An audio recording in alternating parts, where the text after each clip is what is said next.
We, the Artemis III crew, are honored to be able to carry this torch forward, to be able to execute our mission, to make that flame burn brighter and pass it on.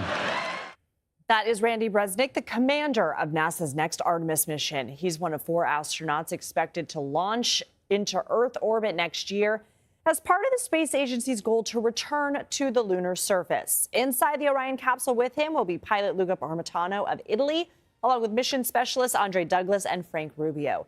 The mission is set to launch in mid-2027 with the goal of testing 2 commercially built lunar landings, making sure rendezvous and docking procedures work as planned.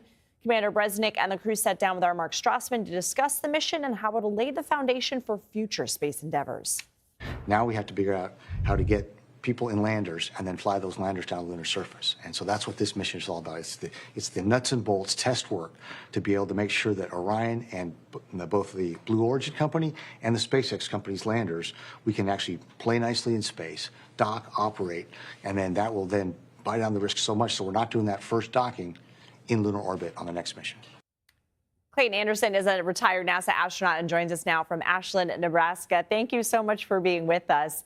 And we saw the Artemis II mission take the Dragon capsule crew farther from Earth than ever before. America absolutely fell in love with these astronauts.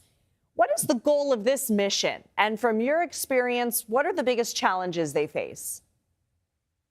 The main goal is for them to rendezvous and dock with potential landers that are going to take the humans on Artemis IV down to the lunar surface. So it's very important that everything worked, that SpaceX and Blue Origin are able to put their lunar landers together, get them into space such that Randy Bresnik and his crew of Artemis III can meet with them, dock with them, and make sure that everything works appropriately, because then on Artemis IV, they're going to actually use those vehicles to get down to the surface. So the most difficult piece of all of this is that many things have to go well. Many things have to work together and function appropriately to allow us to make this aggressive push for a lunar base on the surface of the moon. And Artemis II made history with the first woman to ever leave low Earth orbit and travel around the moon. I know a lot goes into picking these teams. Is everybody getting along with one another? It's like pieces to the puzzle, right? But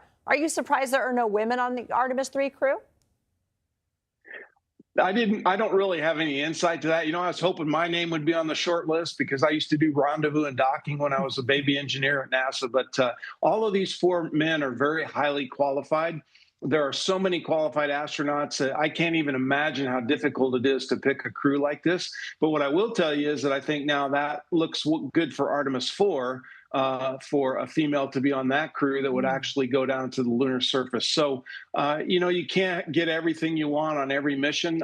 It's very difficult to make these assignments. A lot of competition within that office, a lot of qualified people all over the place. So these guys will do great. And that's the whole goal, right? Whatever crew you're on, whatever crew selected, they have to do and perform well to get to the next one, who also have to perform well to get to the next one, right? It's a chain of events that requires everyone to be at the top of their game. Yeah, perform well in just extraordinary circumstances. I can't let you go without asking you about this recent explosion of the Blue Origin New Glenn rocket. We've all seen the video. I mean, it was just this spectacular explosion. This was Blue Origin's only launch pad. Does this prevent NASA from being able to keep this mission on schedule? I don't know if it prevents it, but it does put a big delay potential into the whole equation. One of the things I like about all this is how aggressive that we're being, that we stay within safety parameters, but we aggressively pursue the lunar landing and a base on the moon. But this will cause a hiccup. I just don't know how much of a hiccup. You know, they're working really hard around the clock at the launch pad with Blue Origin to get everything repaired and fixed and figure out what exactly happened. That will take time. We just don't know how much time, and I'm not sure of how NASA will approach this, whether they'll wait for Blue Origin to be ready and do it with SpaceX on Artemis III, or maybe they'll just go with SpaceX if they're ready on Artemis III and then do something else down the road. I don't have that insight. Well, Clayton Anderson, we really appreciate all of your expertise. Thank you so much for coming to talk to us about this. Thanks for having me on. I appreciate it.